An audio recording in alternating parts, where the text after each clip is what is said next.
Good evening.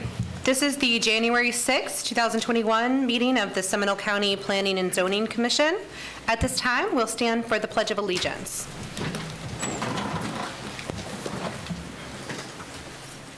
Pledge allegiance to the flag of the United States of America and to the republic for which it stands, one nation, under God, indivisible, with liberty and justice for all.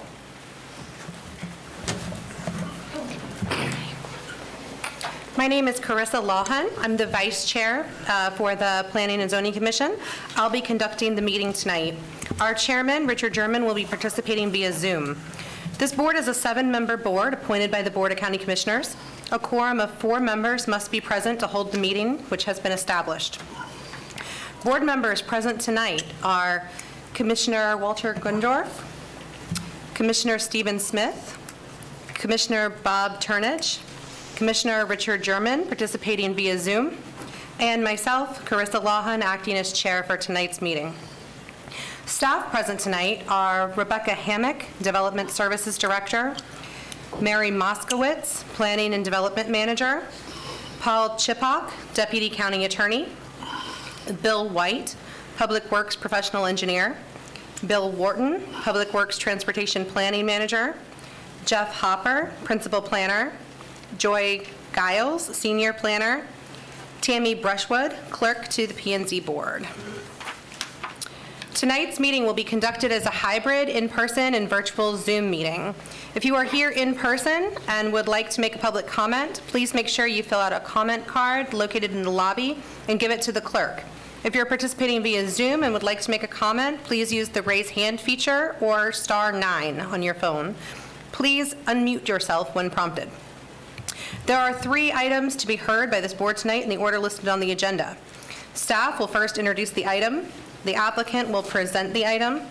Audience participation occurs with those in support to be heard first, followed by those in opposition. I will give the applicant a chance for rebuttal if needed. Audience speakers should restrict comments to pertinent information regarding... Madam Chair, I apologize. We are having technical difficulties with Zoom. People saying they can't hear. We want to give SCTV a moment.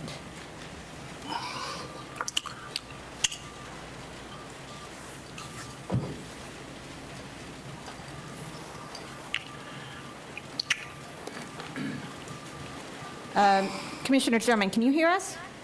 Now I can. I couldn't before. Okay. I can hear you now. Try to speak again. Can you hear us?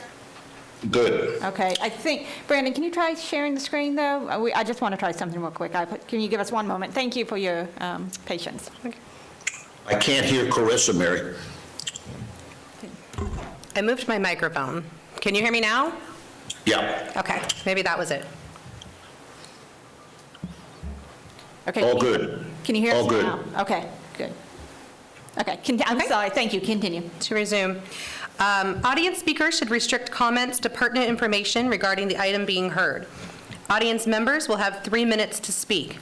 Audience members representing an official group will have 6 minutes to speak. During the public comment period, we'll start with comments from our in-person audience, followed by our virtual audience participants. Speakers should begin speaking at the podium clearly providing their name and address for the record.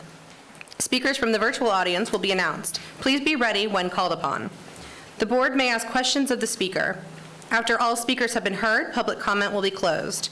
Any items shown, such as videos, presentations, pictures, or maps, must be left with the clerk for the public record. The chairman will ask for a motion from the board. A motion will be made by a board member, followed by a second from another board member. Board discussion may ensue, concluding with a vote by the board.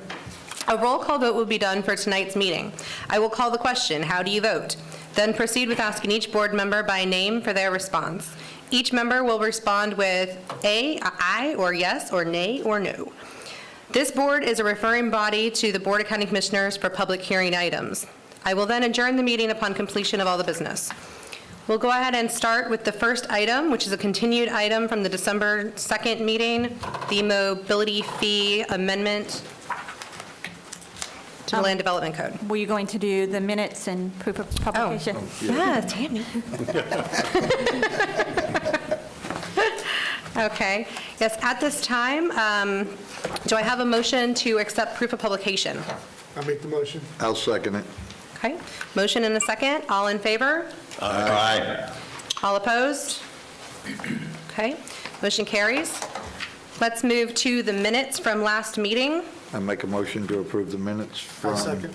Okay. previous meeting. I second. Okay. Motion and a second. All in favor? Aye. Aye. Aye. Opposed? Okay. Minutes are adopted. Now we'll move to the first item, which is the continued item from last meeting, the mobility fee amendment to Land Development Code, and it will be presented by Bill Wharton. Good evening, Chairman, Commissioners. Bill Wharton, Transportation Planning Manager out of the Engineering Division from Public Works. Just a few items I'd like to cover, and then I'll have Bill Oliver come up and run through the latest alternatives that we have. The alternatives presented to you before have changed a little bit, primarily because of different population projections that we're using. Over the Planning and Development Division has population estimates updated each year by their consultant. This year, during that process, the Environmental Services Division asked for some additional work for their service areas for their master plan. Along with that, we ended up looking over the entire county itself, and along with that, with direction from the county manager's office, it was directed to use these numbers, population and housing, for all projects countywide, so everything is consistent. Now, Bill Oliver used his data from the Central Florida Regional Transportation Planning Model. That's one methodology that is used for population and housing. The Balmoral group used the county's future land use designations, which is another methodology used, and that's can be a little bit more specific to the county itself. Both these methodologies use the BEBR, or the Bureau of Education and Business Research from the University of Florida, as control numbers. So the end numbers are pretty close. But with using the Balmoral population numbers, there's still enough difference for Bill to recalculate his figures, and he has done that and will provide that to you during his presentation. To follow up with the City of Oviedo, they provided another letter requesting that we work with them on their downtown area. Again, they're going through an update to their comprehensive plan that includes their downtown area and a DRI, where they're looking to increase their density intensities and would like to apply the core district fees to their area as well. That's something that we will work with them on. This time around, primarily because of schedule and budget, we were not able to accommodate them, but they're working on theirs until the end of the fiscal year, so we should be able to get with them and see what we can do. Again, the City of Sanford had asked something similar. They first requested the downtown area be included in the core area. Made sense when we drew the line up US 1792, kind of cut things in half. So what we ended up doing is including their downtown area, their future land use designation for the redevelopment. And so if you look at the map, you see a little notch out into the Sanford downtown area. That's what that covers. The surrounding future land use around that is low density residential. So that's why we just included their waterfront downtown business district future land use designation. Also, I had received 2 comments or emails on comments from this. One was from Dave Axel. I think everybody knows Dave. He's an expert in his field. He had comments. You know, with his experience, that's something we took a look at. He had brought up valid points, but we also feel like we've addressed everything that's required from the Florida statutes and feel confident that we meet the requirements of the Florida statutes, and I think it really comes down to differences of professional opinion based on, you know, your view of the work itself. So the county is prepared to move forward with what we present. Also, there are 3 resolutions that are included in your packet. These are just for information. The Planning and Zoning Commission does not need to take action on these. These resolutions support the mobility fee ordinance in a couple of different ways, so we wanted to provide these as well. One of them I'll point out deals with vesting rights, and this is the same process that we used for the school impact fees a couple of years ago. And then finally, we had questions that were brought up by this commission. We put together, Bill Oliver put together a letter. I tacked on some information at the end of that, and that was provided in your packet also. After Bill gives his presentation, if all your questions aren't answered, we can go back and revisit that. And with that, I'll invite Bill Oliver up and for his presentation.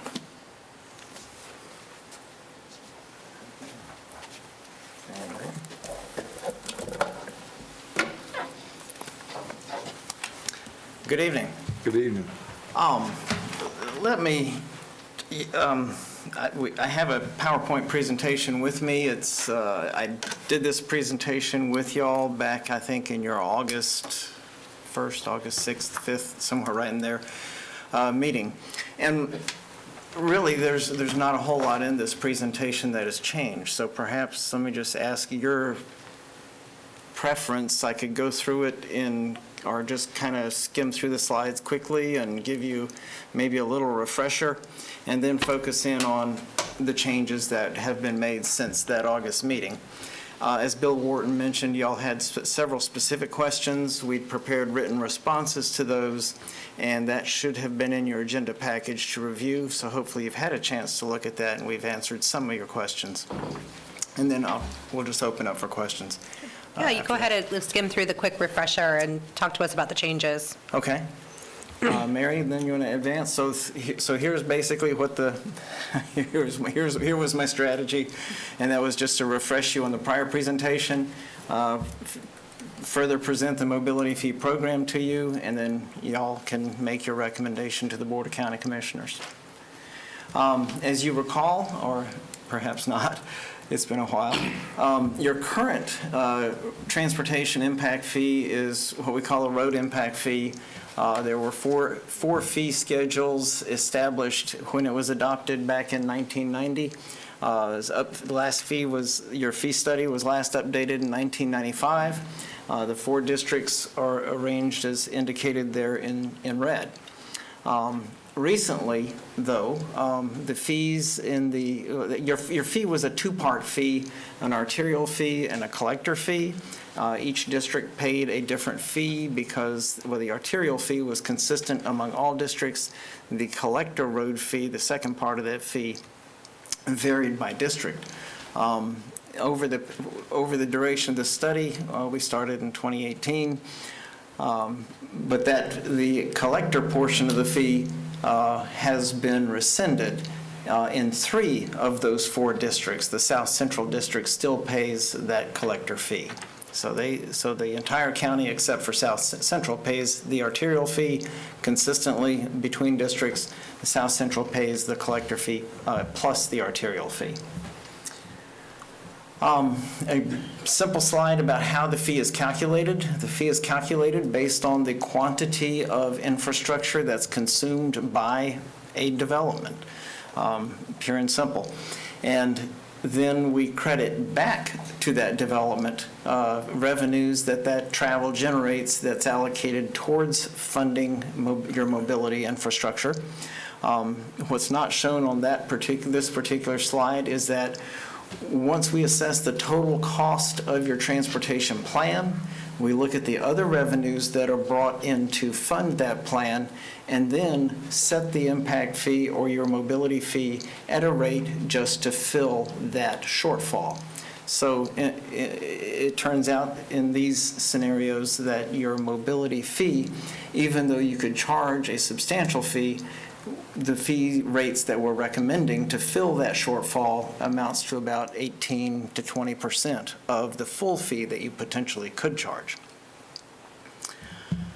One of the major changes in this proposed fee district, as you may recall, is the creation of a core fee district, which is your higher density development area.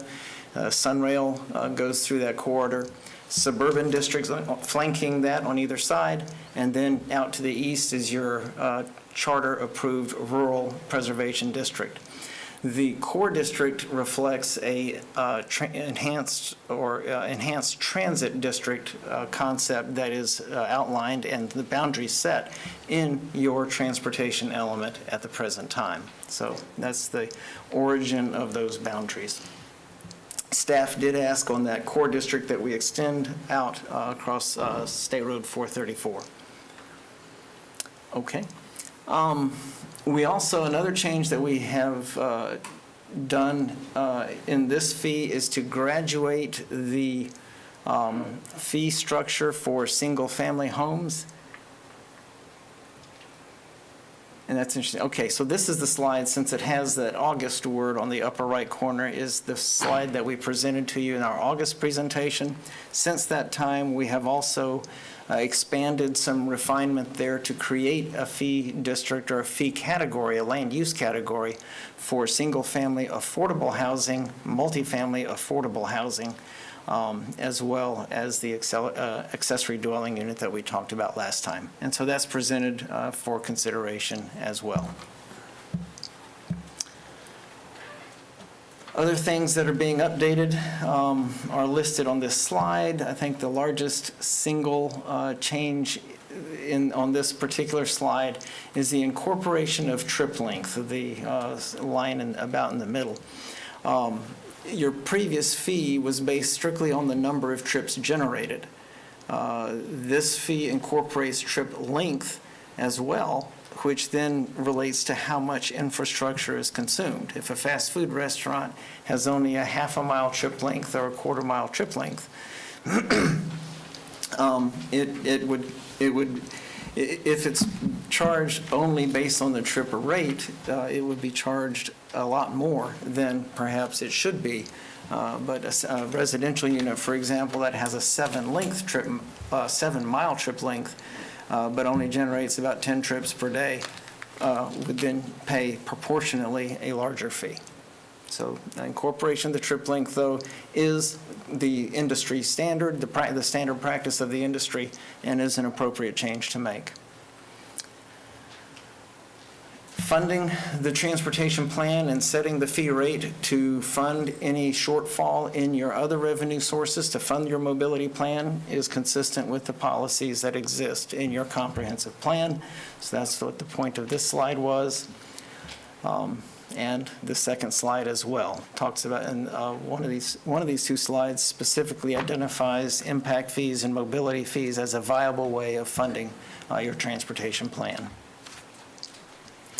So in August, I showed you this slide, which basically summarized some of the features and how we arrived at the fee rates that were proposed in August. The rural fee in this scenario was $8,264, if I'm seeing it correctly. Suburban single-family rate was $2,759. In your core district, $1,624. Since August, as Bill mentioned to you, new population and housing forecasts have been developed for Seminole County.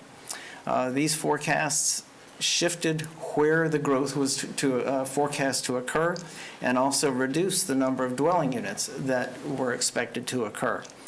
With reduced dwelling units, the amount of revenues that we would gain out of fees would therefore also commensurately be reduced, and the new allocation of growth put the growth into a more compact scenario. So, and it's in the core district and the suburban district where the fees are lower than in the rural districts. So as the number of dwelling units went down and the growth became more compact, the potential for revenue generation declined.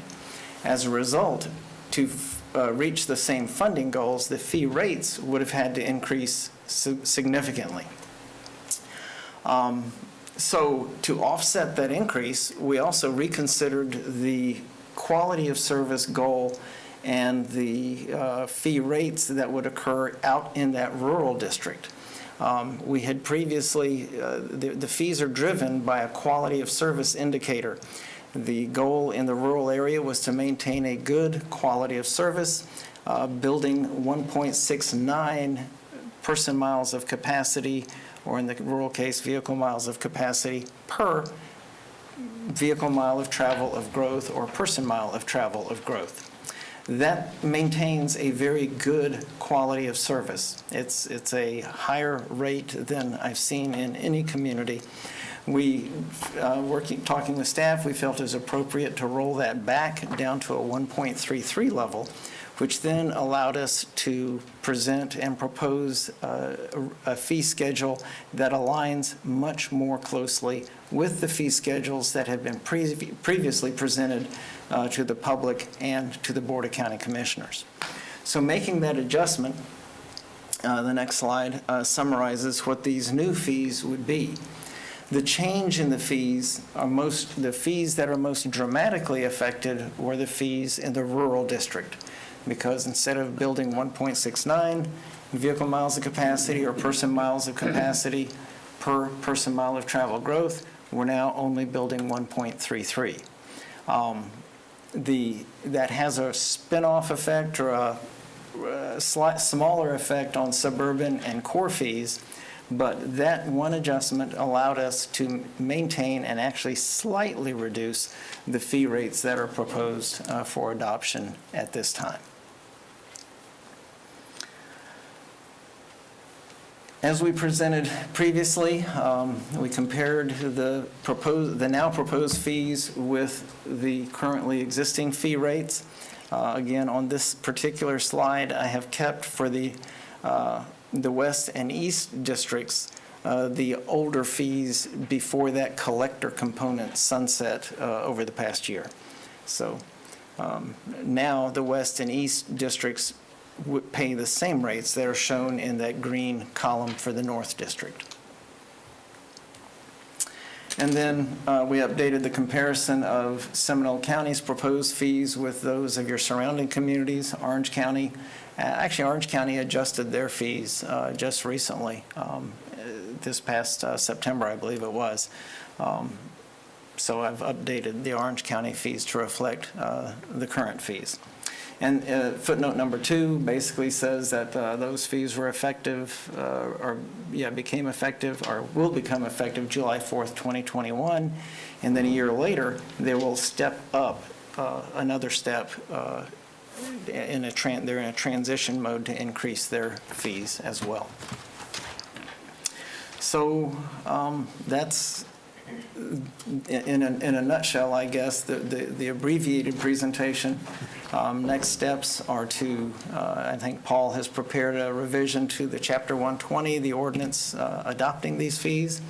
The commissioners are scheduled to consider this item on January 26th this month, a little bit later, with an effective date proposed of April 27th of 2021. And so that concludes the presentation. I'll be glad to respond to any questions or that you may have. Questions of staff? Yeah, I have a question. Just looking at this, I understand the formulas, I've read through them. I see you have reduced things somewhat from our last discussions. There's a few things, though, that still based on that travel formula, like convenience store. So if I have a convenience store on the corner of 46 and 426 in Geneva, I'm not traveling any further to get to that convenience store than you would your convenience store, correct? I'm not going to drive into Sanford to go to a convenience store when I have one on the corner. I don't think I would agree with you on that point, because I've got a convenience store that's a block and a half away. Mm-hmm. One of the tables that I included in the draft report, table 3-1, I believe it is, shows the density of trip-ins, compares the density of trip-ins in the core district versus the suburban district versus that rural district. And you'll see that the trip ends are much more thinly spread. There's much fewer trips per acre or per square mile, which then immediately implies that even though it's a convenience store, people on average will be driving further to get there simply because the origins and destinations of trips are more widely dispersed. Okay. My second, has there been any agreements to this date with any of the cities? Has there been any agreements? Has any city signed on to this at this point? Yeah, our understand, and Bill may be better answer that, but my understanding is each of the municipalities will continue to collect the fee. Most municipalities collect the county fee. They collect it and then remit it back to the county. As I understand it, most of those cities that are doing that will continue to do so. Altamont Springs, over the past couple of years, has been an exception to that. They have established their own fees, but apparently have an agreement with the county regarding funding of transportation improvements. And did I hit that right? All right, there's not a formal agreement with City of Altamont Springs, but it is outlined in both the ordinance, and it designates how and the payments will come across. There are certain projects that we've agreed upon. When those come to fruition, the cities will put in their fair share for those projects. Okay, Can thank I you. ask something to piggyback on that? Bill, was Oviedo satisfied with the response that the county will work with them in the future, or did they still have concerns? I'm sorry, Chairman, just repeat that? Was the city of Oviedo satisfied with the response that the county will work with them on their downtown area and their rates later, or do they still have concerns? I cannot answer that. I spoke to them several months ago and indicated that we would work with them, again, because the completion of their project is still several months away. They sent in the letter that's included in your packet. That's basically requesting the same information, but it's a new request. And, again, we're happy to work with them. It just was a tight budget and schedule this time around. Other questions of staff? Why does the city of Altamont Springs get special treatment as compared to the other cities, which they have here? I can address that. Paul Chipok, Deputy County Attorney. The city of Altamont Springs has adopted their own mobility fee. With that, they have calculated in the improvements to the county road system that would be necessary within the boundaries and along the perimeter of the city. So therefore, if we were to collect and they were to collect, it would be a double collection from the properties within the city of Altamont Springs. They are paying their proportionate fair share and taking care of the road system. So the county road system that is within the city is being taken care of through the City of Altamont Springs mobility fee system. So there is no double collection within the city. So, Paul, but there is also no written agreement with the city of Altamont, is that correct? As far as a formal agreement that has gone to the city commission and to the county commission, no, there is not, but the city ordinance that was adopted for the mobility fees calculates in the county road system projects that are the city's responsibility. And likewise, our ordinance reflects that we will not be collecting within the city of Altamont Springs because they are accommodating those county road programs. I've heard all this verbally, but I've never seen it reflected anywhere in any of the studies, any of the reports, anything to do. It's just always, well, they're doing this and they're taking care of it and we don't have to worry about it. I don't understand that. I don't understand how you can put through an ordinance and not have an agreement, a written agreement with the city of Altamont, which is a decent-sized city, collecting a fair amount of fees. It's your business. I don't understand it, but okay, you don't have any agreement. End of story, I guess. have a question to staff I'd like to add to that. One of the concerns that we've expressed in the past here is that the regions, the areas, and then the fees between those regions seem a little bit arbitrary. So what's the process in the future for how those lines get adjusted or looked at? Again, is it based on new population data, or what's the process to amend that? And can I speak to some of that as well?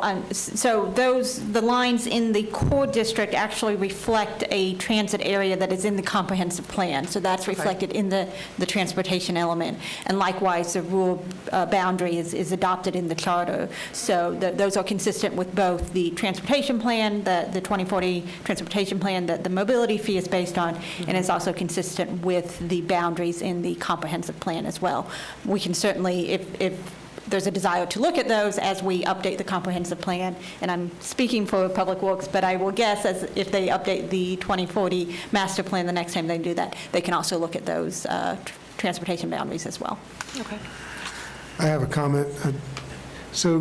Back to Richard's comment about Altamont Springs, if the county does accept the ordinance to do the mobility fee, why wouldn't we just require Altamont Springs to join us in this fee and then have them cancel their fees? That way everybody's on the same playing field. Like I said, the city has taken care of the mobility fees within the city. They have their own mobility fee plan. They have incorporated into their plan the county road segments that are physically within the city, and also some projects that are outside the city boundaries, but because a trip end doesn't end at the city boundary. It continues into the county, so there is accommodation for that. And again, they're ahead of us in the planning. They have had their mobility fee for a couple of years and have just recently updated it. So during the update period, we did spend a long period of months working with them to coordinate between the two programs to make sure that the road segments are accommodated and that there is no double collecting from the people in the city of Altamont Springs. So everyone is paying the proportionate fair share in accordance with the state statute. And then also to point out, too, that any of the other cities can also do their own study. As Paul pointed out, the city of Altamont just happened to be further ahead. But the city of Oviedo has engaged a company consultant to look at their transportation element. The next logical step would then be to update their mobility fee, and I believe the other cities have also explored that as well. I think a logical step might also be a formal agreement with the city of Altamont. If I was one of the other cities, I certainly would object to the fact that they have none, and they're just being treated to me favorably when maybe they're not deserved to be favorably. I have one question of Bill, if I could.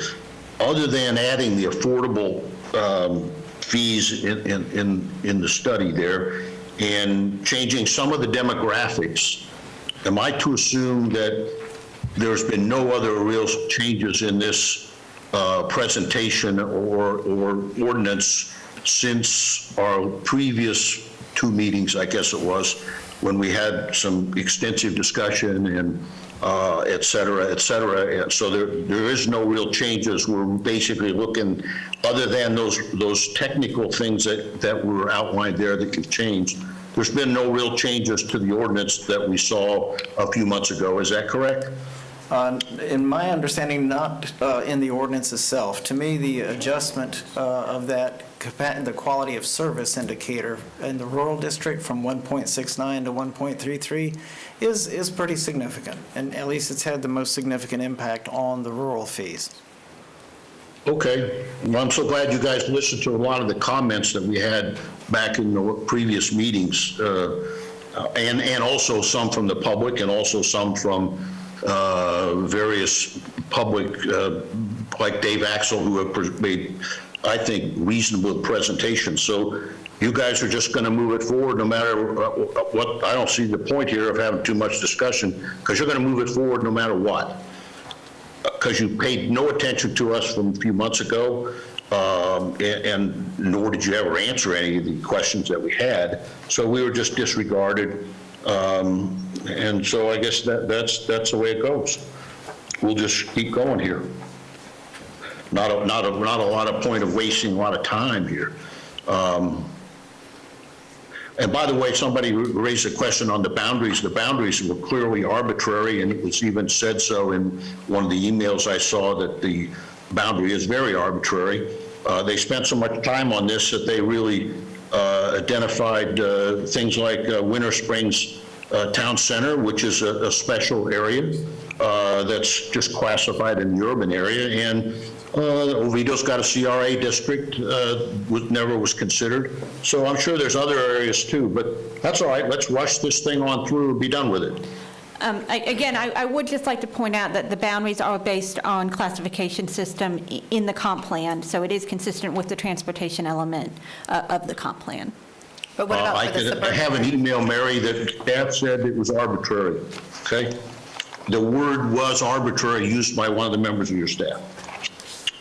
Mary, you said for the core area and also for the rural area, but what about the two suburban areas? How are those? Those are the two leftovers. So when you cut the pie, essentially, those were the two leftover areas, yes. Okay, are there any other questions of staff? Okay, I have one speaker card in support. Kwakwan Mwa, are you here? Come on up. State your name and address for the record. Good evening, Commissioners. My name is Kwakwan Ma, 225 East Robinson Street, Orlando, and this evening I am representing the City of Oviedo. They have asked me to come here and speak on their behalf. I am a transportation engineer, and I am a consultant for the city.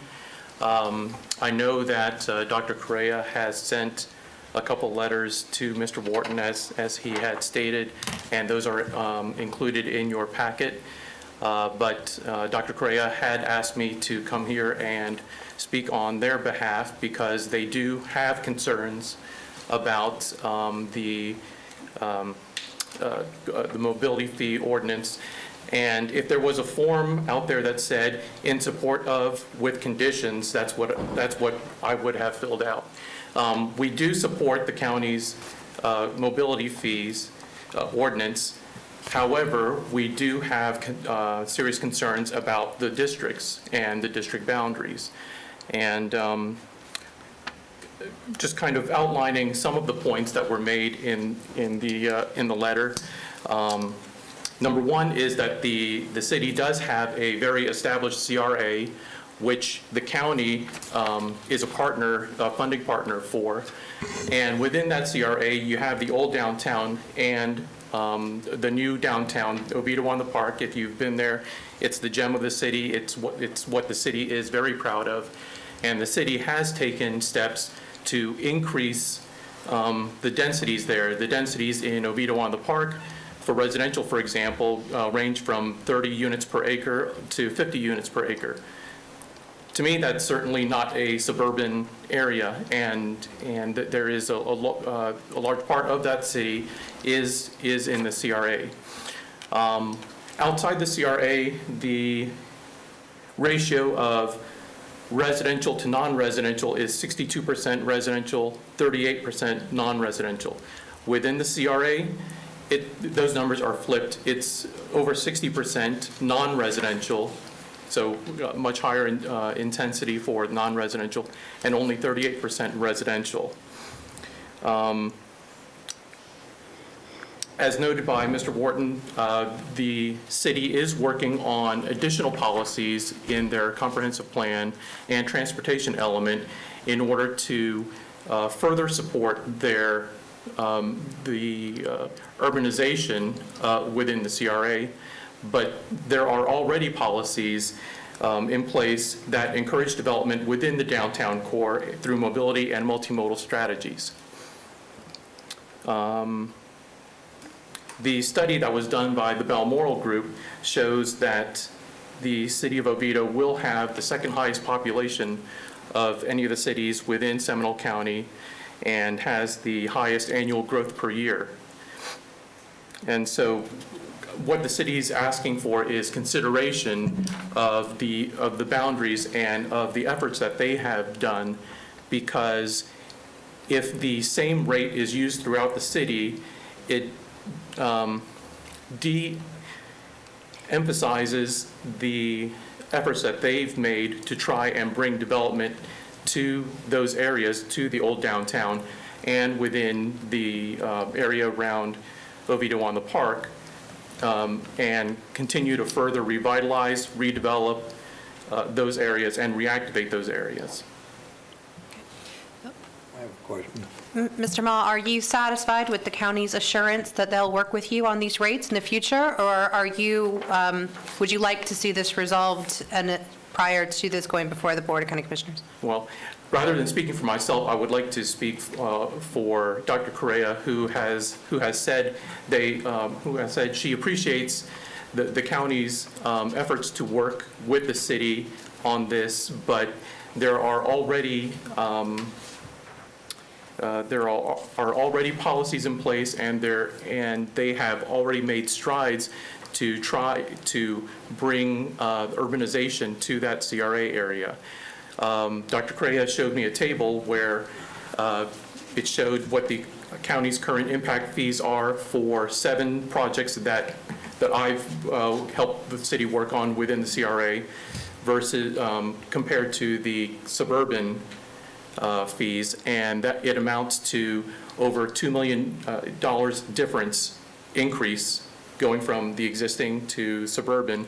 The core, if it was the core, it would still be an increase, but I think the core rates are about a third less than the suburban rates. Okay, Commissioner Smith? So you would like Oviedo to be considered the core, part of the core? We would like to have the CRA considered within the core. Okay. Okay. I do have 2 other comment cards I just received. The first is Nancy Harmon. These are both in support.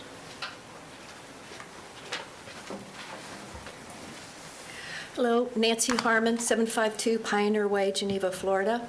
I support this mobility fee. Not that I'm 100% in agreement with everything that's in it, but what I am in agreement with is that citizens that presently own homes and developers who, or companies who presently own apartment complexes and things of that nature should not have to continue to pay the cost for transportation into the future and developers not have to contribute the same amount.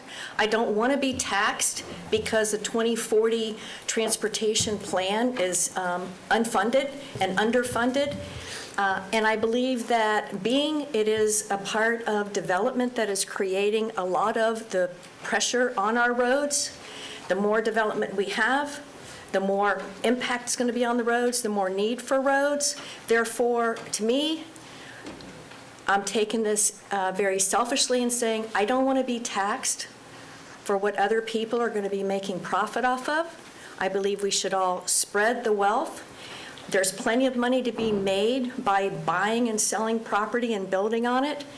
I'm now retired, and like a lot of other retirees, I don't intend to go out and have to get a job to have to pay more taxes on my house. So while I think there's probably a lot of conversation that can happen, I do believe it's the right thing to do. Thank you. Thank you, Ms. Harmon. Cindy Holler?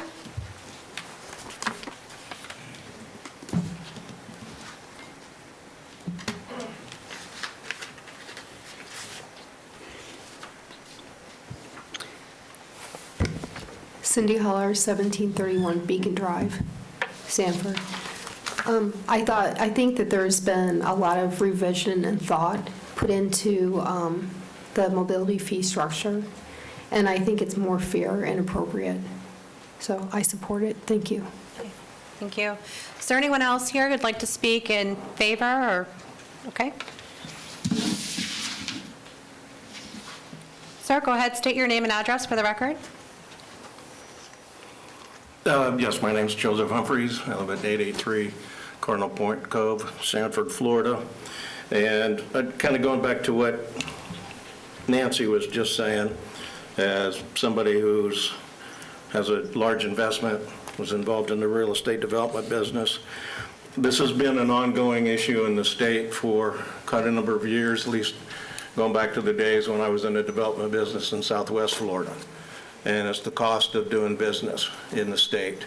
It's a growing state. We're spreading out. But as we know, the cost of infrastructure in the state's going up and up and up. I didn't have a chance to print this out. This is an 80-some-odd page report, slide presentation. Will you be able to give that to staff somehow for the record? Yeah, I before can we give you the introduce link to it. It basically, this was a summit that was had in Bradenton in 2014 with all the engineers from around the state, and it was all about the mobility fees, current and future, in the state of Florida. And what applies specifically to our county was the decisions that were made in Pasco County, where they decided, again, same thing, we set up the regions and stuff, and they broke the county down into west, north, east, central, and south. But they wanted to use the mobility fees as a way to direct both economic development and growth in the county. And just to give you one example, like the West County, for example, it's an existing urbanized area, promote redevelopment, infill development, higher density. The north area is a rural area, so the objective was preserve the rural character, discourage development. We've had that conversation here on and on and on for the last number of years. I've talked to many of our elected officials, current and past, about the fact that if we continue to develop in the fringes of the community, it costs all of us more and more and more money. So I support this. I think it's overdue, but we definitely need to make sure that the fee structure, which was talked about today, is indeed accomplishing the things that we want to accomplish. Thank you. Okay, Mr. Humphries, will you be able to email that study or something to Tammy, get together with you? Yeah, if you just, tell me how to do that, and I can send you this whole link. Okay, anyone else to speak in favor or in opposition of this item? Okay. Ma'am, state your name and address for the record. Yes, Wafa Esposito, 5040 Hawks Hammock Way in Sanford. Yes, I'm in favor, and I just seem to have the same point as the gentleman here. I'm hoping the structure will be calculated as such that maybe based on the size of the vehicles and maybe based on the profit of the vehicles, a commercial or business, a developer, where they have more impact on the roads. So that would make it fair to us homeowners. Thank you. Thank you. Mary, do we have anybody on Zoom on this item? No raised hands Okay. to speak. So, board discussion. Anybody? If not, open for a motion. I'm sorry, I was muted.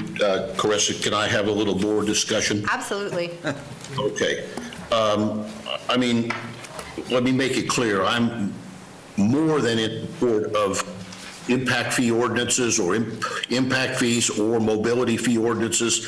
I think the development has to certainly pay its fair share. So I'm not really opposed to the concept here of an ordinance at all. And maybe I've come across that way, but certainly not. I am very much in favor. It certainly helps our roads and all our transportation needs to fund themselves and get funded. The problem I have, once again, is we have an ordinance that, in my opinion, was slammed together quickly to solve a problem, a political problem in my mind, and I don't think, I can say this, but it may not be true, but it's what my feeling is, it was slammed together in order to restrict growth in the rural area because of the previous litigation and some of the other problems that were had with the development in south of Oviedo. I think, once again, it keeps showing here that this ordinance isn't really ready for prime time. They don't have a formal agreement with Altamont. I think there should be one. We have issues with Oviedo. I think there should be those resolved and put into the ordinance if it's going to be well done and done properly. I already know, in speaking to some rural property owners of size, that they fully intend to challenge this ordinance, and I've reviewed that, and I really think they can stop this ordinance down the road, so all this will be for naught if that happens, and just some more litigation, and we'll be back to the drawing board sometime in the future. So I'm opposed to the way this ordinance is structured and written. I don't think it's ready. I prefer to make a motion to table, but I'd rather hear from the rest of the board before I do that, because I'm sure staff would just as soon move this forward, because they'll get the votes at the commission and this will be a done deal. So anybody else on the board, by the way, Happy New Year to my fellow commissioners and to our support staff. Sorry I couldn't be with you tonight. I'm glad. Go ahead, Carissa. Is there any? Okay, other discussion, guys? I've still got an issue just with the disparity in the fees. I think they should be a little bit more even across the board. I have to agree with Richard on that, and I just think things are a little bit tilted. If they had been evened out a little, I can see paying a little more in the rural, a little more in the suburb, a little more less in the core, but I think it needs to be flattened out a little bit. I just think it's too high in the rural and too less in the core.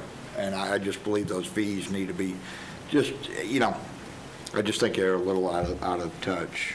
But that's just, that's all based on calculations that I know these gentlemen have worked very hard on, and I understand the travel, I understand the formula that they used. I just don't like the way I see it presented. When this was presented to us, I was also taken aback by the disparity between urban and rural. The rural, I think this was almost increasing 5 times. And some of the calculations seemed arbitrary. But since then, and I've put into the record, I've talked to former Commissioner Brenda Carey. Since she's not on the commission, I think that was legal to talk to her. And this has been prepared at the request of the Board of County Commissioners. And she says this is pretty much the marching orders that they gave the staff. So I'm a little bit more on board now that this was not something that just came up, and I mean, it was kind of a surprise to me, but this has been asked for by the Board of County Commissioners to provide a better funding source and to emphasize development in the urban core and not in the suburban area. So I've kind of changed my attitude since the last meeting. For my part, I understand the need for this, and I understand that the fees haven't been raised in quite some time. I understand the need for funding. I guess I have an ideological objection to just that. I believe at some point down the road, we're going to add a transportation impact fee back, and this will end up being an additional tax. Don't like that. I never like tax. I also have a lot of concern that we really don't have the cities on board, and I think going forward, it's just troubling that we can't get a little bit more consensus and work a little harder to get some agreement, especially when examples like the city of Oviedo seem to have such a very clear idea of what things they'd like to see us work on with them. But I understand the need for it, and Commissioner German, I heard you, float the idea of tabling it. That's certainly open for a discussion. I don't know what we gain. I wonder if we should consider moving it on, even if we, as a board, express our displeasure with it. If I could just, I think Walter pointed out clearly in his discussion with Commissioner Carey that this was put together strictly for the purposes of blocking future problems like existed in the litigation over the rural area that occurred a year or so ago. And so this is the way to stop that by charging onerous impact fees or mobility fees to those areas. But in the process, once again, I'm still saying we have a lousy ordinance that has not really been well thought through, has been a one-purpose ordinance to accomplish what I just said, and not to provide a fair, appropriate mobility fee to collect the funds needed in this county for our transportation. I don't think, I didn't ask the question, but I bet you staff hasn't read, Osceola has a decent mobility fee ordinance. I bet you they haven't read that one. I would like to point out that I was the one who wrote the Osceola County ordinance. I was in charge of that. Okay. And I know Thank that you. Pascal, And it was excellent, right? And it's a good one. So with that all being said, I'm still in favor of, I don't want to send an ordinance forward that's inappropriate, that may have political legs to get passed anyway.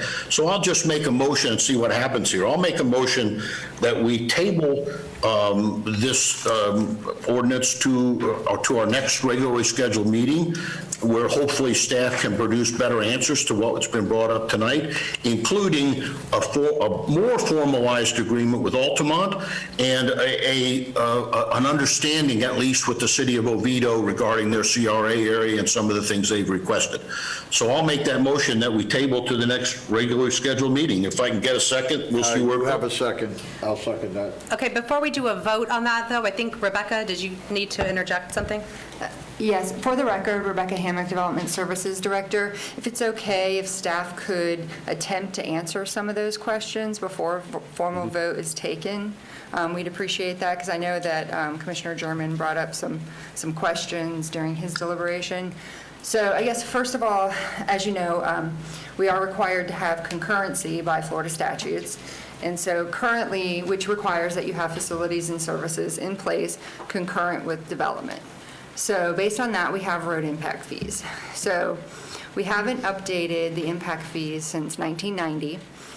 They did look at them in 1995, but decided to stay with the 1990 rates.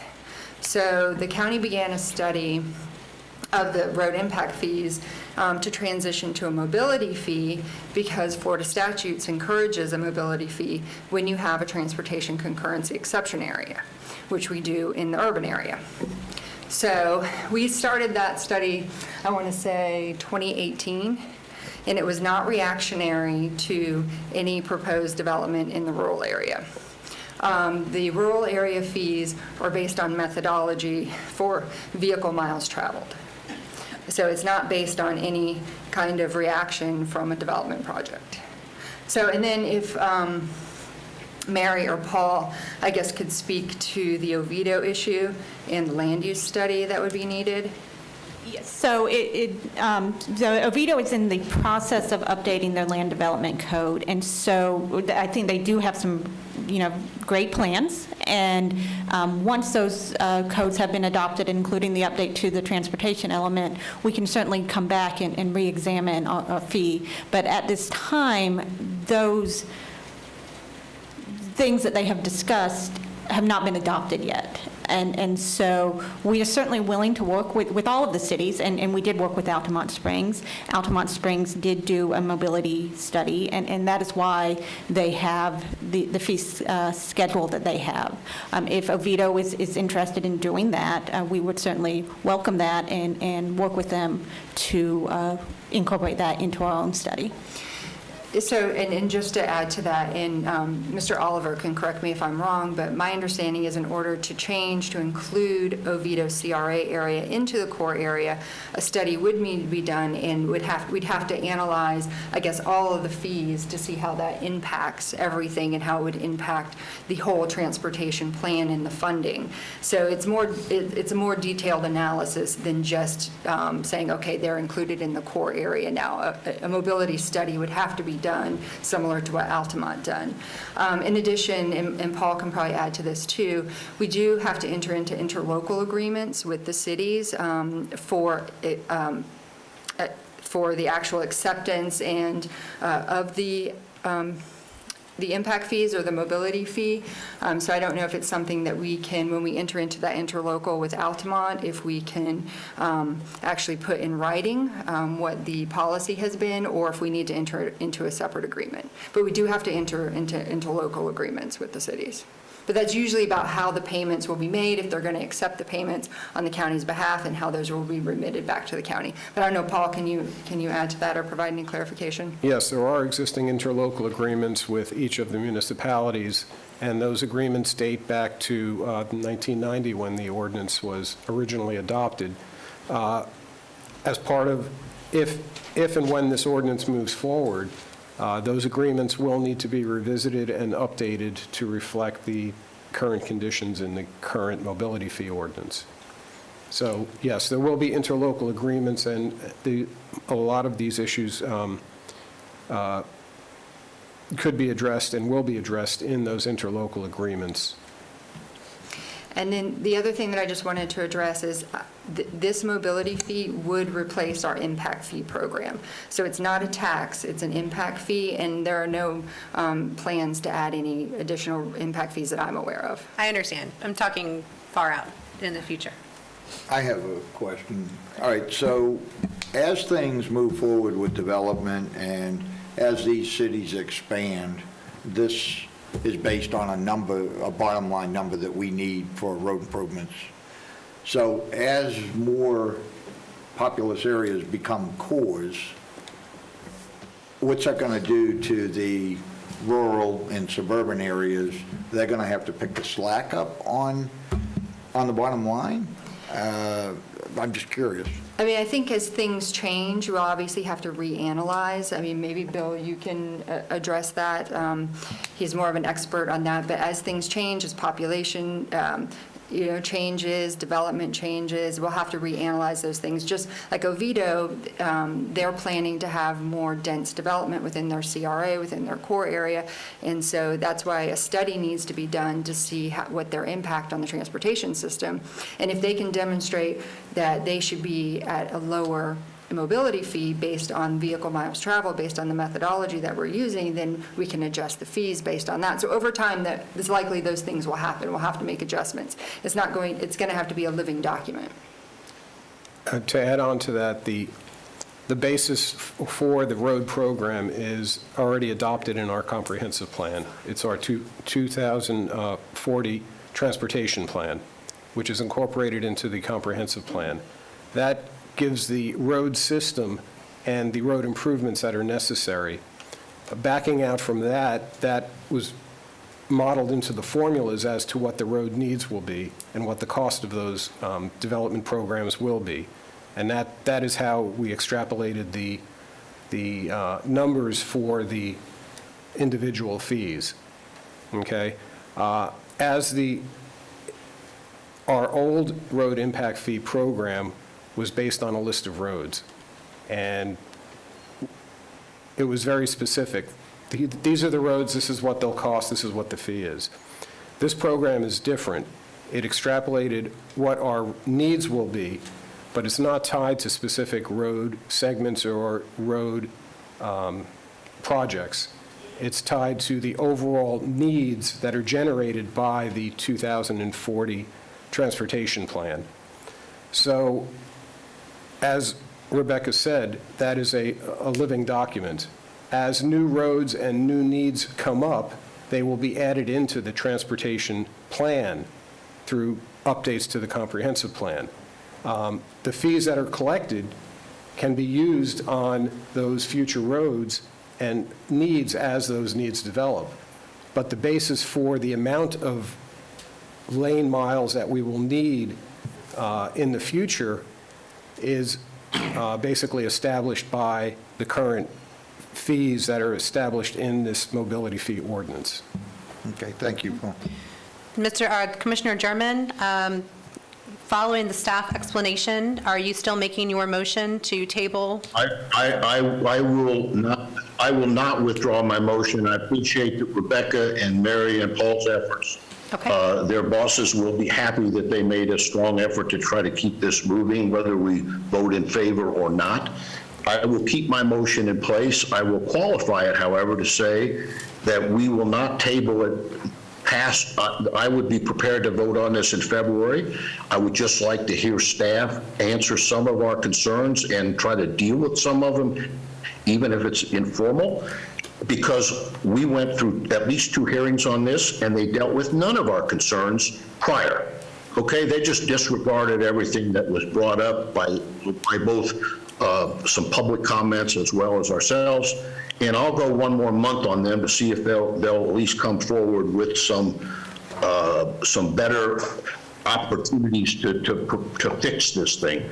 I mean, I can go through, I didn't even do this tonight. I could have gone through about 10 problems with the study that was done, dealing with the way the trip generation rates were used for each size range, which it wasn't. It was on the same size range. I mean, there's a lot of problems in the study as well. Once again, I'll leave my motion stands. If my second withdraws, he withdraws, but that's where it's at. I just will qualify it and say we won't go past the February meeting. Okay, Commissioner Smith, your second? My second stands. Okay. Any other discussion? Then we'll call for a vote. All in favor? Aye. Aye. Aye.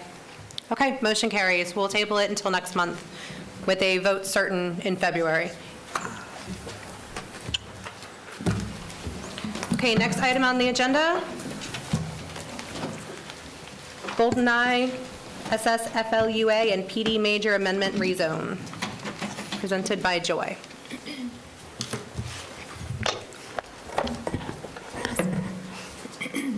Good evening. Joy Giles, Senior Planner for the Planning and Development Division. The applicant is requesting a small-scale future land use map amendment from low-density residential to planned development on 4.5 acres, and a major amendment rezone from A1 and PD to PD on 12.66 acres located at the corner of Red Bug Lake Road and GoldenEye Point. Bear with me just one second.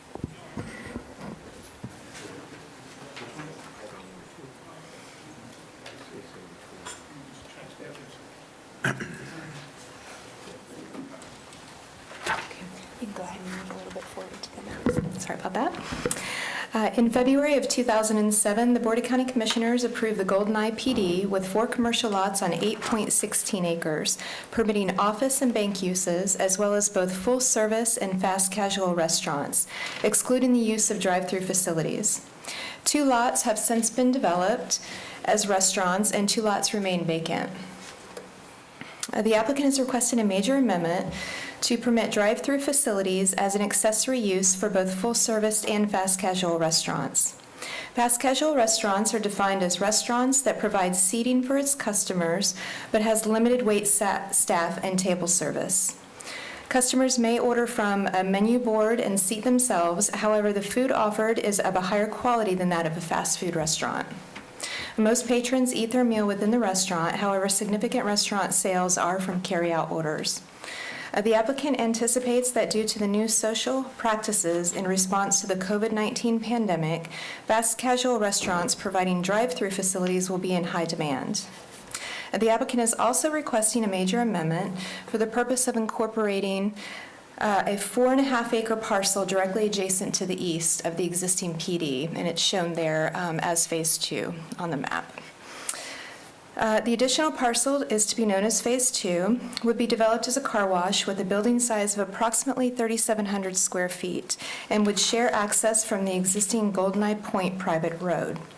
The developer would be required to provide a cross-access easement to the parcel on the east, which is currently vacant. However, was approved in 2018 for a racetrack gas station.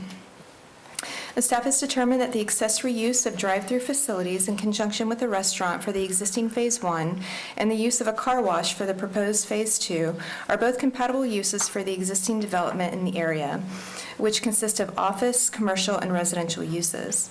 As previously mentioned, the parcel adjacent to the east was approved in 2018 for a racetrack gas station, and we often see gas stations and car washes on the same site or in close proximity. As you drive 1 mile west or a half a mile east down Red Bug Lake Road from the subject site, you'll find restaurants with drive-through facilities. Staff finds the proposed development to be consistent with the comprehensive plan and the land development code by defining a maximum intensity with a floor area ratio of 0.23, which is consistent with the previously approved PD, providing the required 25% open space, providing perimeter landscape buffers, and providing cross-access to adjacent parcels. Therefore, staff recommends the Board of County Commissioners adopt the ordinance enacting a small-scale future land use map and amendment from LDR to PD, and adopt the ordinance enacting a rezone from A1 and PD to PD on 12.66 acres, and approve the associated master development plan and development order as requested. And I would like to bring it to the board's attention that the applicant did conduct a virtual community meeting on December 21st, and they sent out mailers to the community. And this concludes my presentation. Questions for staff? Okay, is the applicant present?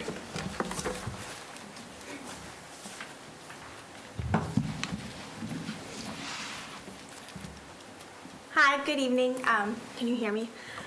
Casey Dindor with England, Timms & Miller. I think Joy did a great presentation. I don't have anything else to add, but we welcome any questions. With me is the developer from Clean Street Ventures, Stephen Lepovsky, and the engineer of record, Chris Warshaw. Okay. Questions of the applicant? Okay, seeing none. I have one comment card here who's opposed to this item, Noreen Hodat. Did I say that right? Yes. Oh, okay, good. Noreen Hodat, 1481 Palomino Way, Oviedo. So, I don't know if I could point at the map. So,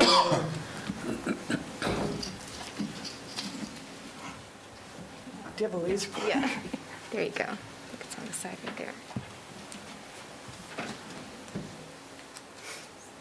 Is it working? Yep. It's just the other one. Uh-oh. Okay, you know what? Anyway, I live right I can put it there on Palomino Way. So when this GoldenEye development was before it got built, the homeowners were told that that GoldenEye road would be right in, right out. And when it didn't happen, I went to the commissioner and complained. And he said, oh, it's too late. It wasn't put in the development order. He said, when that corner lot gets developed, we can revisit that and try to get that done. Well, that's the racetrack. So I was here at the planning and zoning meeting when they approved the racetrack. And at that time, it was going to be right in and right out on their property, which wouldn't affect us. And the property owner was not going to give them cross-access. Well, now they want to give them cross-access. So part of our problem is getting out of our street. There's about 20 homes with about 60 or 70 drivers on our street. So what happens at that intersection is it's not just the patrons of the restaurants turning in. Residents of all the subdivisions off Mickler don't want to wait at the light at Mickler and Redbug. So what they do is they turn there, and when they're in the left turn lane, I can't get out of my street. So they all cut through the parking lot. And also drivers that don't want to wait at Slavia to turn left onto Slavia from Redbug, they come up to that left turn lane, make a U-turn, and then right on Slavia. So I believe this development has not done, or the county has not done a traffic survey, but I use Top Dog Car Wash on Mitchell Hammock, and I ask an employee, on a slow day, they have 100 to 200 cars. On a busy day, 600 to 1,000 cars go through their car wash. So I don't understand why there is not a traffic study, because it's going to be impossible for us to get out of our street. So, Okay, do we have any staff that might be able to address that for her? Has there been, or are there plans to have any kind of traffic look at? It's Bill White with Public Works. There would be, we would do a traffic study at the time of site plan development, but not for, we did not do it for the land use and the PD rezone. What the plan had ended up showing was that it was only 35 PM peak hours, which wouldn't require a traffic study. And there's, for this specific use, there's not a lot of data in the ITE manual, not a lot of studies or data to determine, whether that's an accurate number as far as the PM peak hour trips. So we will address that at time of the final site plan. So that'll be coming up at a later date. so I'm not actually opposed to the drive-through or having the car wash, because I use that car wash, or even the racetrack, because it's already approved. What we would like to see is that Golden Eye be right in, right out, because that's what we were told before Rock and Brew and Macaroni Grill got built. Okay, thank you, ma'am. Thank you. Is there anyone else here to speak in support or opposition for this item? Mary, do we have anyone on Zoom for this item? No, there are no hands on Zoom. Okay, discussion from the board? I don't see a problem with it, as long as they're coming back with a traffic study at the point of, yeah. Okay, motion? I'll make a motion to recommend the Board of County Commissioners adopt a proposed ordinance enacting a small-scale future land use map amendment from low-density residential to planned development on 4.5 acres. Adopt the ordinance enacting a rezone from A1 agriculture to PD planned development to PD planned development on 12.66 acres, and approve the associated master development plan and development order from property located at the corner of Red Bug Lake Road and Golden Eye Point. Second. A motion and a second. All in favor signify by saying aye. Aye. Opposed? Okay. Seeing none, the motion passes. Let's move on to item number 3, borrow pit amendment to the Land Development Code, presented by Jeff Hopper.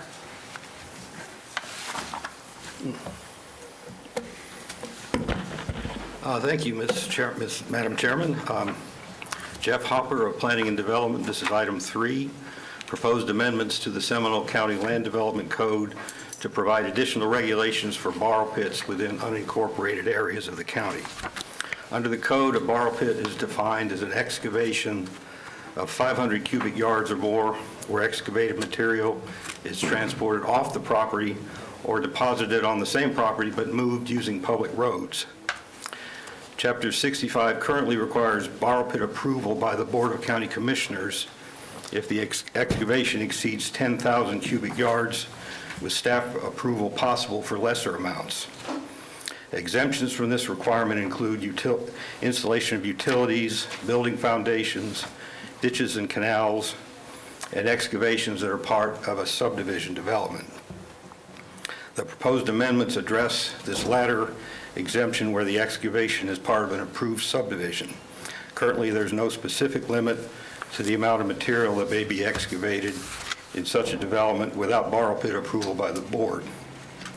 One proposed revision to Chapter 65 would limit this to 200% of the minimum required stormwater retention volume. A greater amount would require board approval. Another revision would limit all exemptions to 10,000 cubic yards, requiring a borrow pit approval for any excavation exceeding that amount.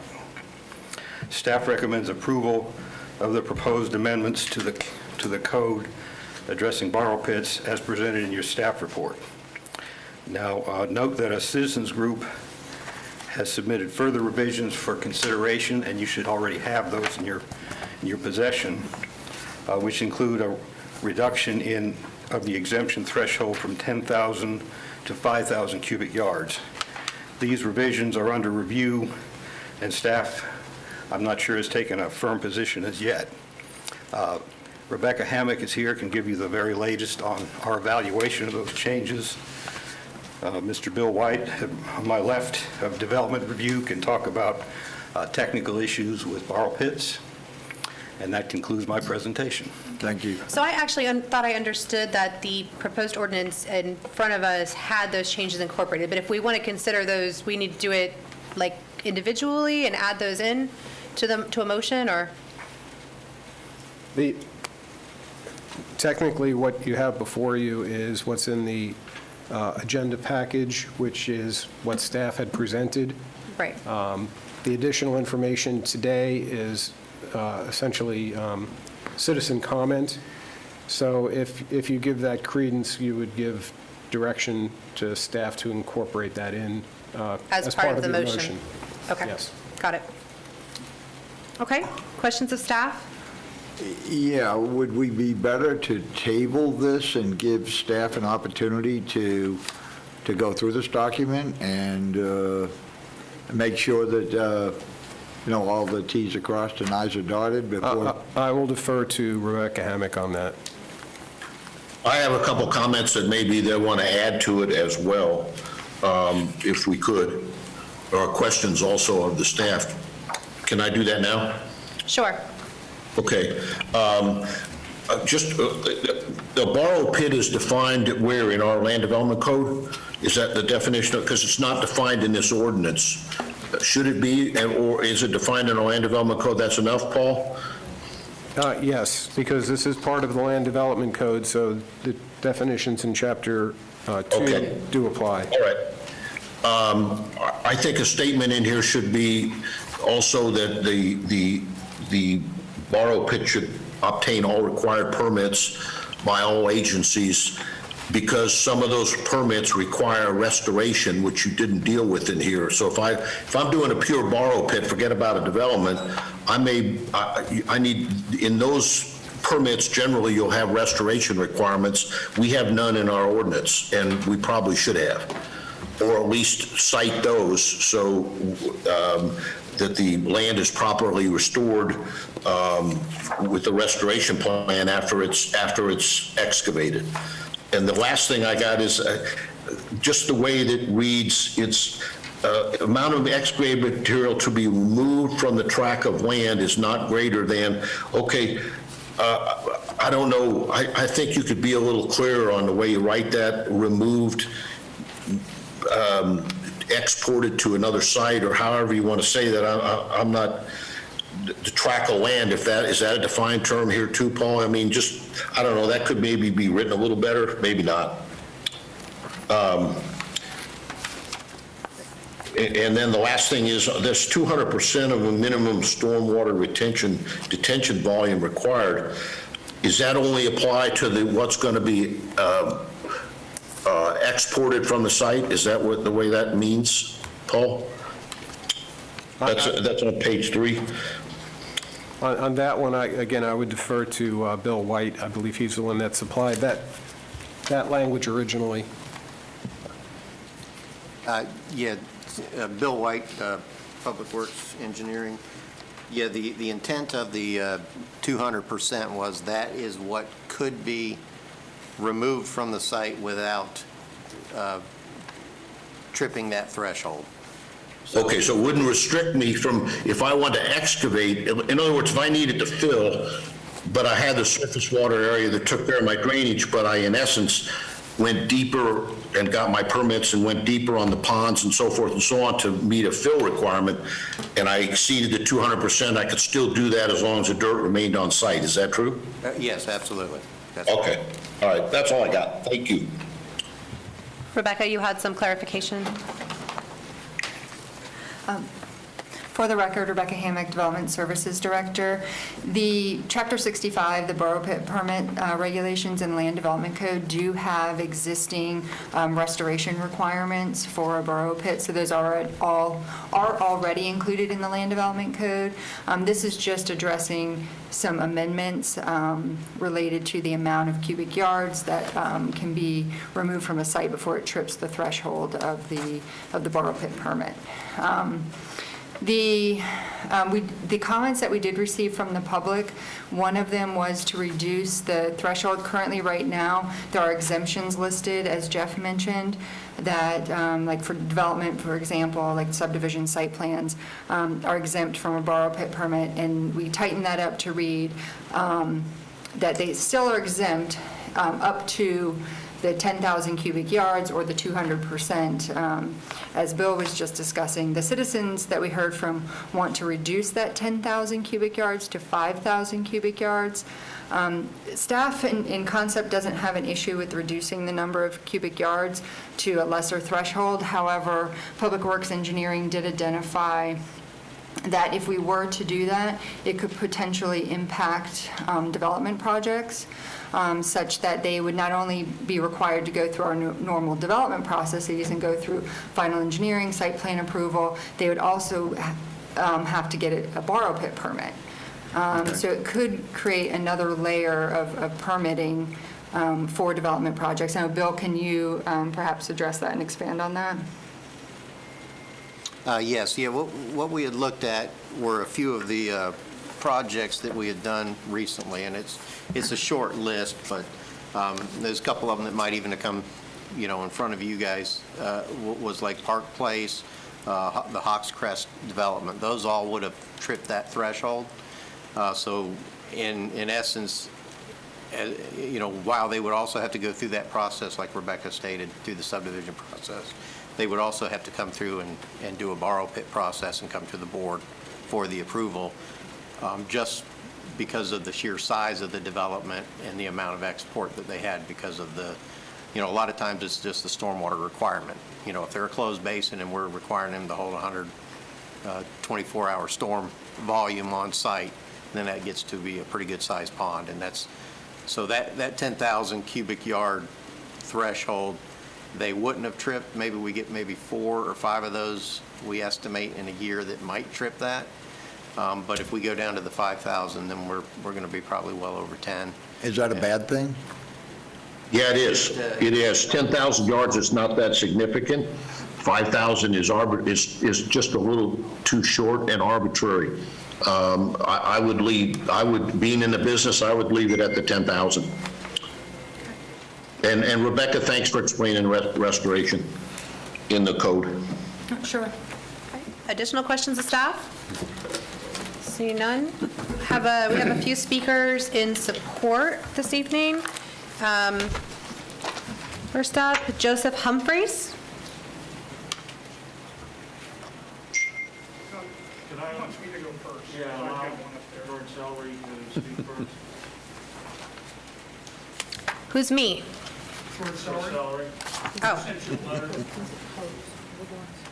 Okay, Mr. Sellery, I'm doing those in support first. Your comment card says you're opposed? I think there's confusion with everybody here about support and opposition. We all support, but we want changes made. Okay. So we support, but we want changes made. I think you'll find that's... With conditions. Sure. Can I provide this to them? Sure, yes. Can I approach and provide you a packet? I'll give you one as well. Sure. Come on.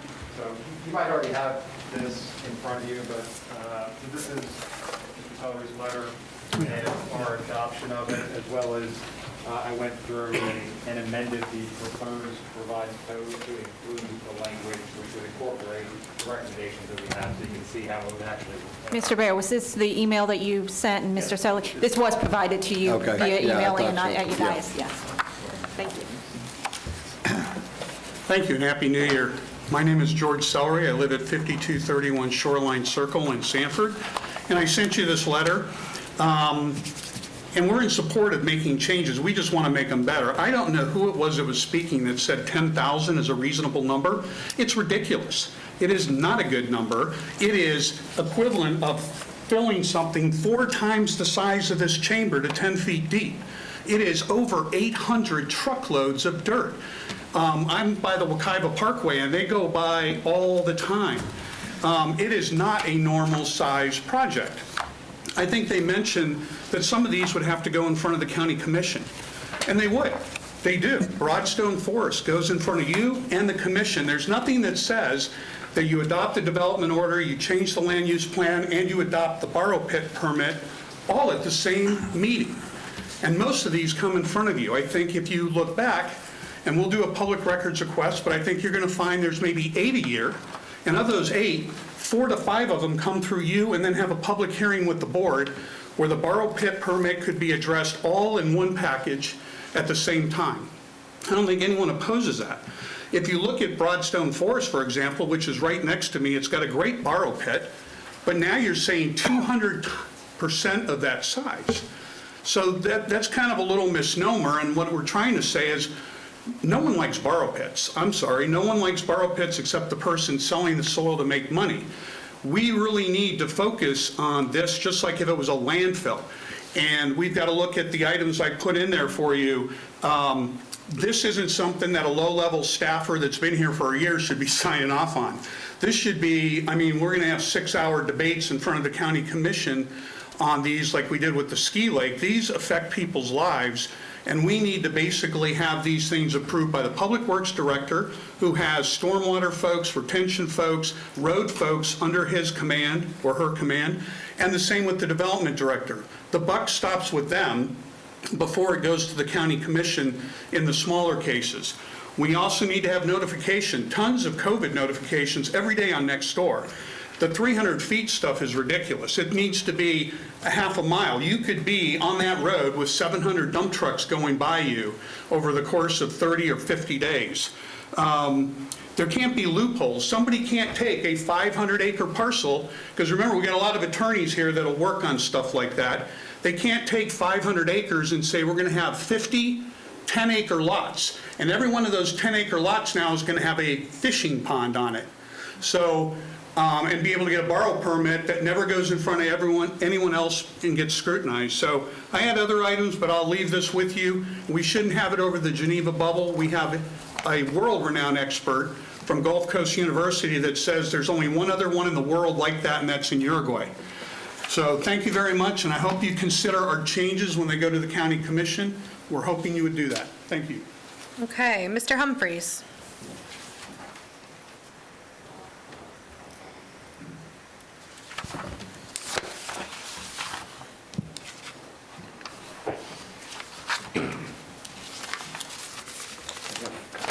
Shots I wanted to show. For the record, Joseph Humphries, 883 Cardinal Point Cove, Sanford, Florida. Just wanted to concur with George's comments, recommendations. First of all, I'd also like to commend staff for their efforts in putting this together. Obviously, this has come up as a major concern with the community recently, and they did a lot of work in a pretty short period of time, and we're certainly supportive of all of their efforts. We just think that there's, some other items that need to be addressed. As far as borrow pits, retention ponds, everybody thinks it's just a hole in the ground. I'm going to leave this with you. I have family that work for the state of North Carolina. This is a study that was done over the entire state of North Carolina in 2007 and done by the University of North Carolina, NC, Department of Transportation. Determination of lateral effects of borrow pits on hydrology of adjacent wetlands. This county is covered up with these kinds of things. This report gets into all the great details of how these things can affect the hydrology of the area. So, like I said, it's not just going out and digging a hole. I can take you in places in this county, at 2 feet, you're hitting water. There's other places in the county that we can go to 300 feet in order to have to hit water. I know because I've had to drill a couple of wells. So I'll leave that. As far as notification, again, it's extremely important. These are a couple examples of why. This is one of our haulers going to a local construction site on the Wekiva Parkway. This is Orange Boulevard going south. As you can see, we have a guy who gets paid by the load heading south above the speed limit, coming up on the turn-in lane to Wilson School. As you can see, you got oncoming traffic, you got traffic passing him. He's cutting in front of me. This is why notification just to the area where the development is not necessarily always applicable. This picture is behind, you drop it down just a little bit. You can see that's one of our haulers. That's a 45-mile-an-hour zone, and as you can see from the speedometer, we're doing 72. This is notification, and there are many counties in the state that require that if you're having a borrow pit, that you have to submit a transportation study that shows the actual routes of where they're going. So this is why these are the kind of things that are kind of important, and I'll leave you with this. This is, again, as George indicated, borrow pits can be a real painful process for the county to deal with. This is what's happening in Lake County. So, again, we appreciate what the county has done so far, and we'd just like to add a couple of minor modifications. Thank you. Thank you, sir. David Baer.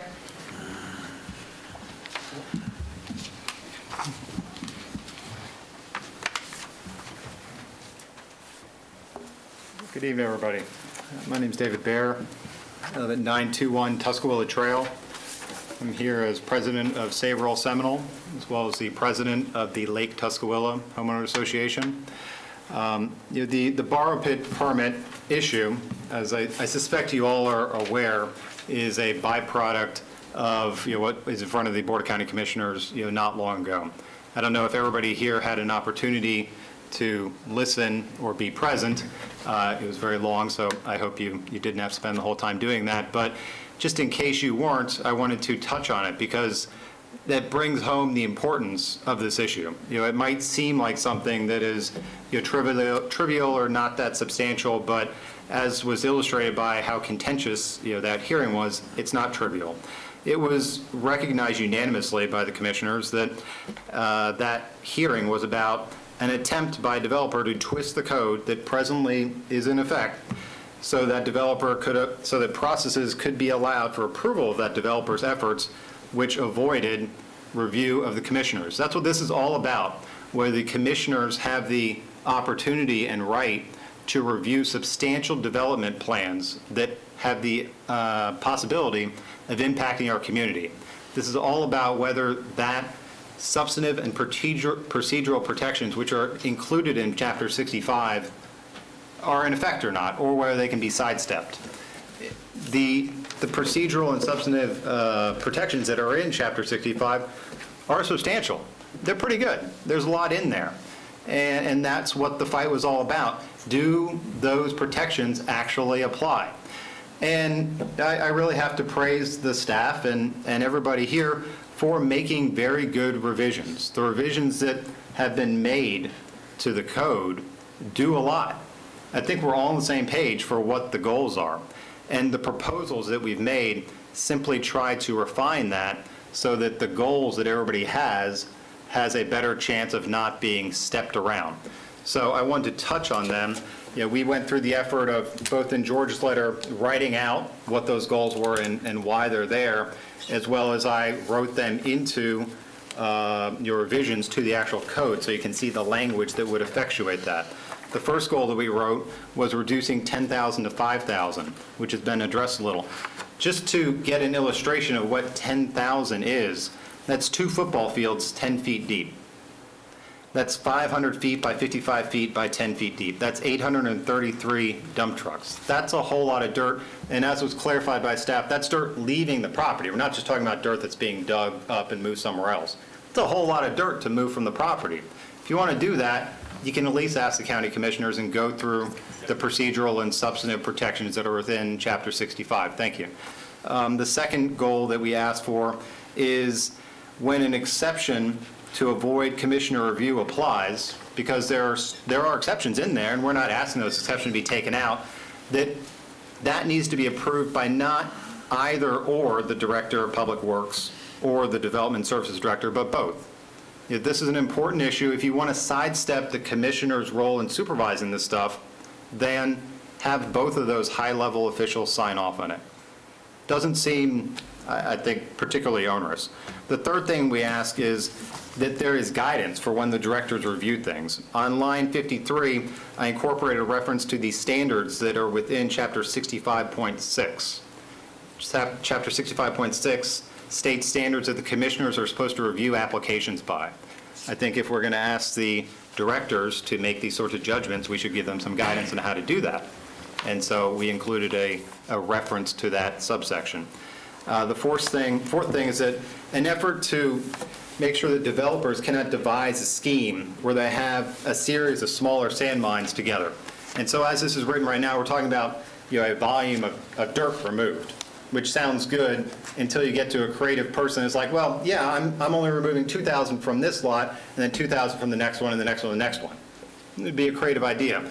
And so we wrote in there in line 58 a way to basically reference adjacent properties, so nobody can daisy chain properties together like that to try to get around what everybody's trying to do. The fifth thing is that the broad language of exception D, which specifically references grave sites and stuff like that, it has an et cetera in it. And so mischievous lawyers might come up with ways that et cetera means something that et cetera is not intended to. And so we wrote in there that if you're going to try to utilize that exception, then we're going to take away any incentive to, say, take out valuable sand and replace it with muck. And so we wrote that any replacing of dirt that's removed has to be done with similar type dirt. Again, just trying to avoid abuse of that exception. The sixth thing we changed was adding the testing that is contained within subsection 8. Right now, it's just limited to borrow pits from prior to 1991. We took out that age, or that chronological restriction, just so that testing applies to everything. And then finally, we added extra notice, because again, if you're going to bypass the commissioners, then let's provide some extra notice to the adjacent residents so that they can have an opportunity to maybe chime in before the directors sign off on things without any public hearing for it. And so we added that extra notice. Again, all these things I think are incredibly reasonable. They're all consistent with the intentions that everybody has from the commissioners down.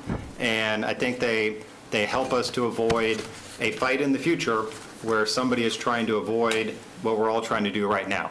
So we encourage you all to seriously consider incorporating all the recommendations that have been made for you all. Thank you. Thank you. Nancy Harmon.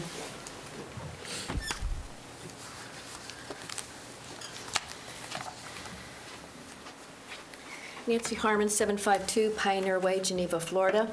I documented that I supported this, and I do, as everyone that has stated previous to me. It's with the conditions of the change. I applaud staff as well for the work that they've done and how they've gotten right on top of this to try to resolve what I would call, to clarify what a borough pit is and to clarify the authority and approval levels. I don't appreciate the fact that we have people who would contend that it's just dirt being removed from a piece of property. As Joe showed, if you were on 46 in the daytime this week, you would probably be either run over, beeped at, or you'd get dirt thrown on your truck from the trucks that are hauling right now at 60, 65 miles an hour on 46. You could see the same thing on 426 and on Snow Hill Road. I bet you no cop and nobody in this county is even paying attention to that, because it's not coming from this county, it's coming from other counties. So that's why it's so important in our county that we do have a borough pit ordinance that requires, when you're going to take more than 5,000, and personally I'd say 1,000, because I don't see why you should take dirt off of property unless it's absolutely required, and if you do, then you should follow 5.7 of our land development code that says when it's 20 cubic yards or 500 cubic yards, it's a borrow pit. And then it refers you to section 65.1 as to how to be handled. And 65.1 then gives a leniency of right presently of 10,000 cubic yards. There's a reason why the state of Florida says what a borrow pit is and requires that when dirt comes off of property, that it have a permit. So I think leniency is one thing. But I don't think that we should just allow, as others have stated, 850 trucks, loads of dirt, for the purpose of giving the convenience to a developer at the expense of the community without having a borrow pit permit and having restoration, having transportation information provided, and having bonds to protect us so we don't pay for the roads or the damages done as a result of the borrow pit activities. Thank you for your time. Cindy Haller?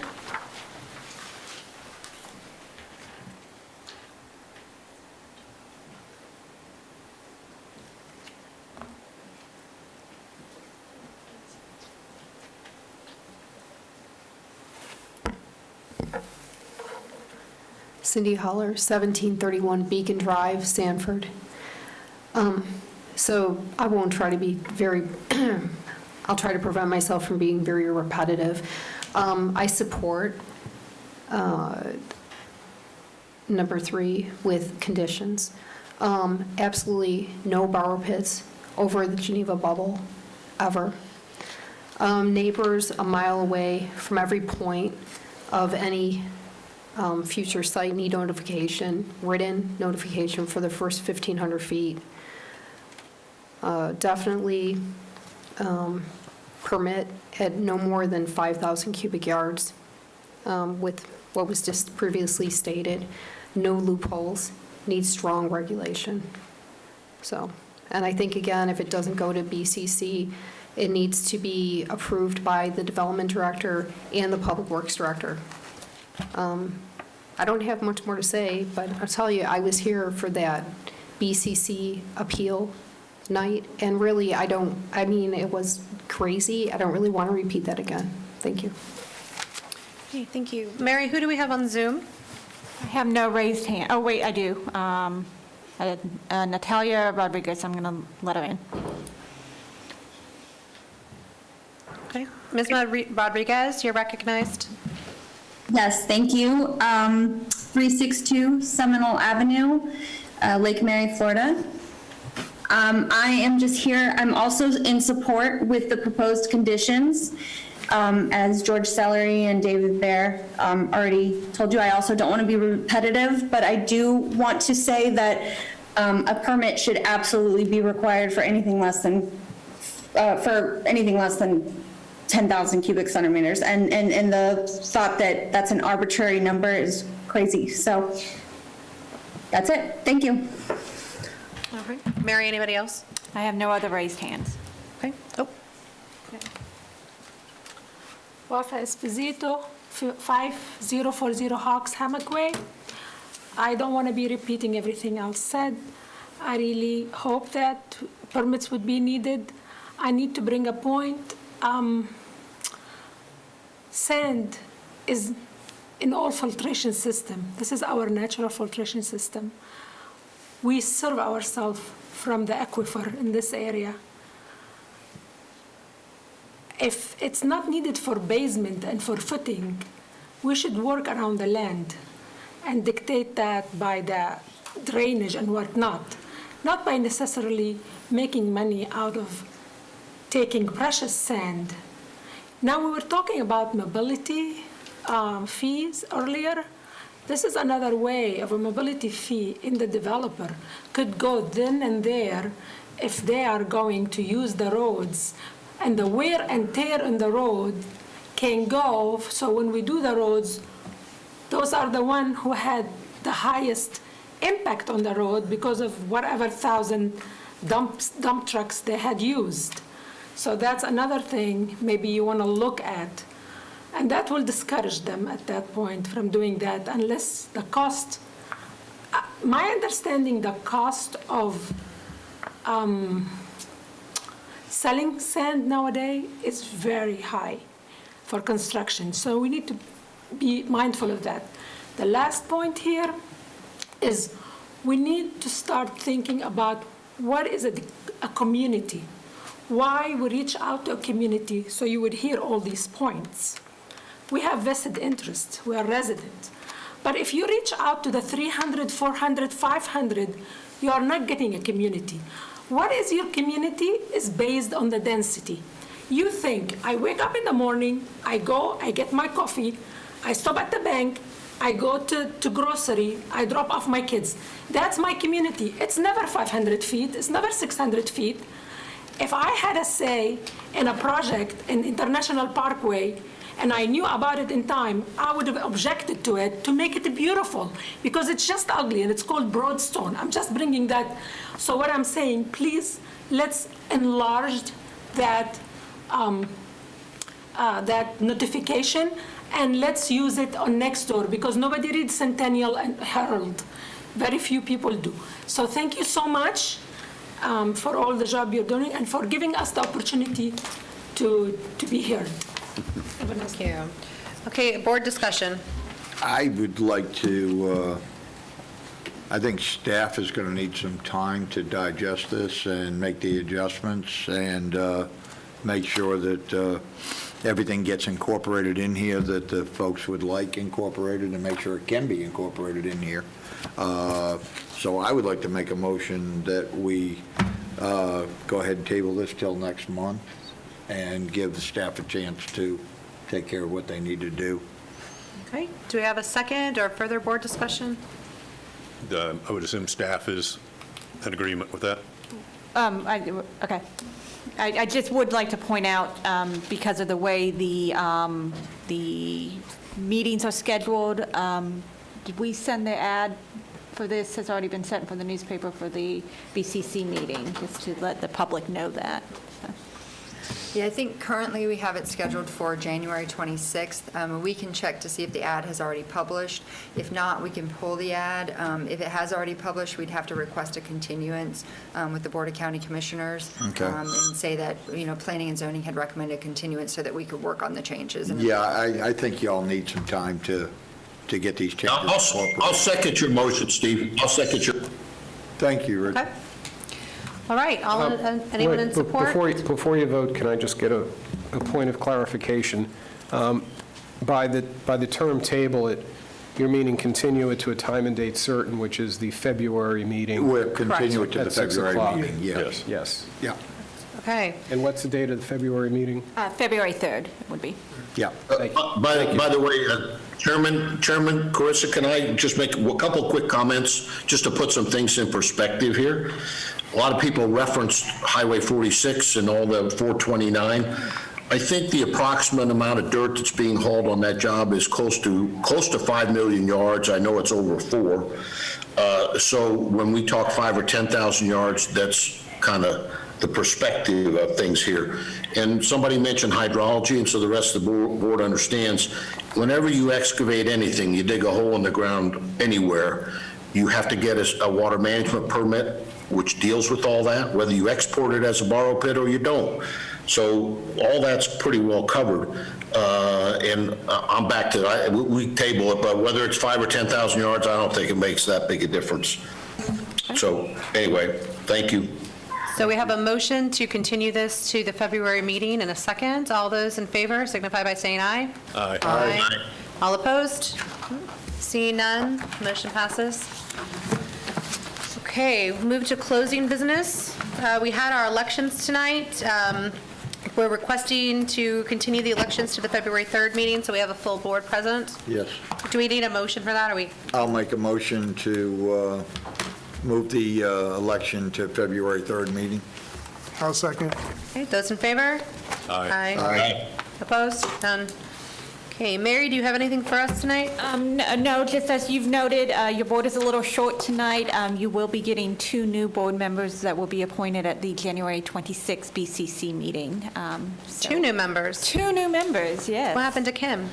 She has decided not to stay on the board. Oh, okay, I didn't know that. So her term did expire. And so we had a little gap here because the term expires at the first of the year, but the board doesn't meet until mid-January, so that's why you're short right now. Mary, who's doing the appointing, which commissioners, do you know? So it will be Commissioner Lockhart and Commissioner Delary who will be making the appointments. Okay, thank you. Okay, does the board have any other further business to discuss? None? Okay, No. meeting's adjourned. This is for item 3.